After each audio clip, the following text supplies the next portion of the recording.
Shalom family, this is AsahxMusic. Welcome to AsahxMusic Torah Studio, where we worship in sax and walk in Torah. Today we're in Leviticus 17, altar, why the life belongs to the Creator. If you get the presence of the Torah, the sound of the saxophone, and you're interested in a serious journey in Torah, Gray Sheet, Genesis to Leviticus and Deuteronomy. Make sure you subscribe and share. Let's begin with a short sax instrumental as we quiet our hearts before the Creator.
Leviticus 17. Well, just a brief recall of Leviticus 16. One day, in one place, one blood pattern. We're in the chapter 17, and the blood is applied to the altar, and we're going to see how it leads to everyday life. Verse 1 to 9 says, "And Creator spoke to Moshe, saying, Speak to Aaron and to his sons, to all the children of Israel, and say to them, This is the word which the Creator has commanded, saying, When a man from the house of Israel slays a bull or a lamb or a goat in the camp, or slays it outside the camp, and does not bring it to the door of the tent of appointment to bring an offering to the Creator, for the dwelling place of the Creator, blood guilt is reckoned to that man. He has shed blood. That man shall be put off among his people, in order that the children of Israel bring their slaughterings which they slaughter in the open field. And they shall bring them to the Creator at the door of the tent of appointment to the priest, and slaughter them as slaughterings of peace offerings to the Creator. And the priest shall sprinkle the blood on the slaughter place of the Creator at the door of the tent of appointment, and shall burn the fat for a sweet fragrance to the Creator. And let them no longer slaughter their slaughterings to demons after whom they were. This is a law forever for them for their nations. Verse 8, And say to them, Any man of the house of Israel or of the strangers who sojourn among you, who offers an ascending offering or slaughtering, and does not bring it to the door of the tent of appointment, to do it to the Creator, that man shall be cut off from among his people. So we see the caution not to have any private altars.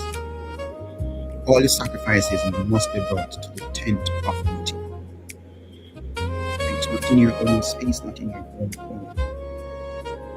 And if you were to unalive an animal as a sacrifice outside of the tent of meeting, that's treated like bloodshed. So if a man decides to offer a personal peace offering in his backyard instead of going to the tent of meeting, Torah calls that blood guilt. That's not worship. So as much as sincere as he is, it's not enough if he ignores the Creator's order. So he's not going to have his own way, but the Creator has his own way that he wants us to follow. Right? So if you're going to do worship in your own way, that's actually a form of rebellion. So we see where the Creator actually centralizes sacrifice to protect Israel from idolatry and to keep its presence at the center of community life. We looked at verse 7 that says, "Let them no longer slaughter their slaughterings of demons after whom they work. This is a law forever for them throughout their generations." So it's clear Israel is forbidden from sacrificing to goat demons. They used to follow whether they had practices, whether in Egypt or in the Holiness, that must cut out. Right? You're going to have some families that try to be cute and they cover all their bases trying to have serving two different gods, right? Two different deities, right? And they'll be tempted to mix Torah sacrifice with their own pagan habits, serving other gods at the same time. Well, this instruction in Torah shuts that door. You cannot mix devotion to the Creator with all the spiritual loyalties or any occult practices. No false worship around you. Because Israel is called exclusively to the covenant. And worship is not just what we do, but about who we belong to. All praises to the Creator. Verse 10 to 14 says, "And any man of the house of Israel or of the strangers who sojourn among you, who eats any blood, I shall set my face against that being who eats blood, and shall cut him off from among his people. For the life of the flesh is in the blood, and I have given it to you upon the Sabbath days to make atonement for your lives. For it is the blood that makes atonement for the life. Therefore they said to the children of Israel, no being who eats blood, does any stranger who sojourn among you. Any man from the children of Israel, or from the strangers who sojourn among you, hunts and catches any beast or bird which is eaten, shall pour out his blood and cover it with dust. For it is the life of all flesh. Its blood is for its life. And I said to the children of Israel, do not eat the blood of any flesh, for the life of all the flesh is in its blood. Anyone eating it is cut off."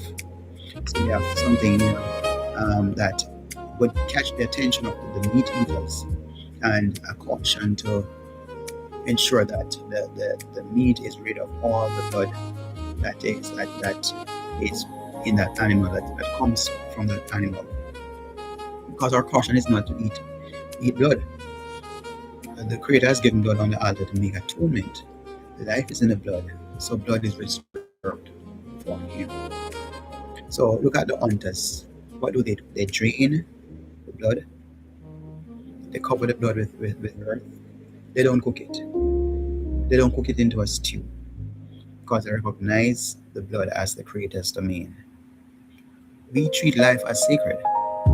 We cannot treat life cheaply. How can we handle power, bodies, and even meat reflects whether we fear the Creator or not. So if you find a dead animal, you don't just take that animal, wash it, salt it, cook it up, season it real nice, and have a wonderful meal. Because we have to understand that we must treat life sacredly and do not know what's the cause of that animal being alive. Blood is the visible sign that life comes from and returns to the Creator. Atonement is not, so this is what we're looking at. It's not just a theory, but it's a life for life exchange. And the atonement is representing. Verse 12 to 16 mentions that there's a standard and it levels the playing field, right? Children of Israel versus the stranger that sojourns with the children of Israel.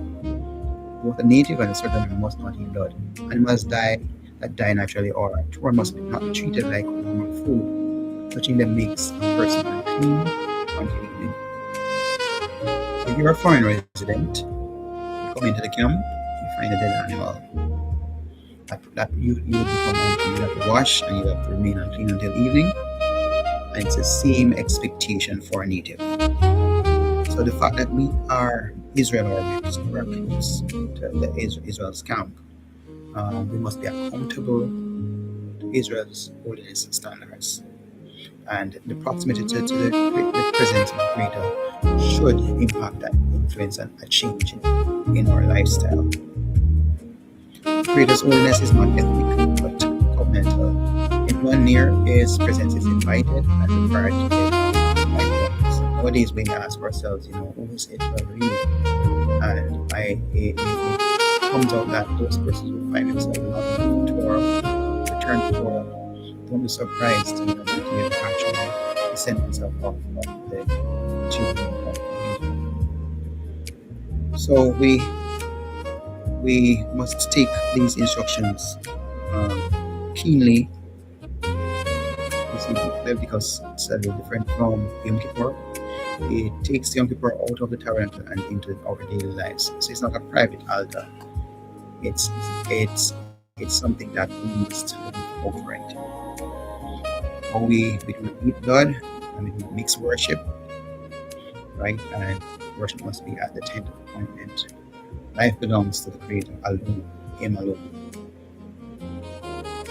So, just to recap, all legitimate sacrifices must be brought to the tent of meeting, not offered on private altars, not in the backyard, not in our homes. So, worship stays centered on the Creator's presence and not on personal convenience.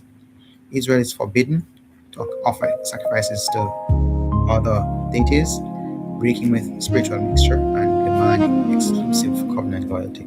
The principle that we are to get, the core principle, is that life is in the blood and blood is given by the Creator for atonement on the altar. So no one may eat blood. Life belongs to Him and not to human appetite. Both native Israelites and residents, foreigners, are under these blood and carcass laws, showing that anyone living near the presence must live by the same holiness boundaries. So let us continue to follow the Creator's instructions, and thank you for joining, and we will close with a final sharing of this song.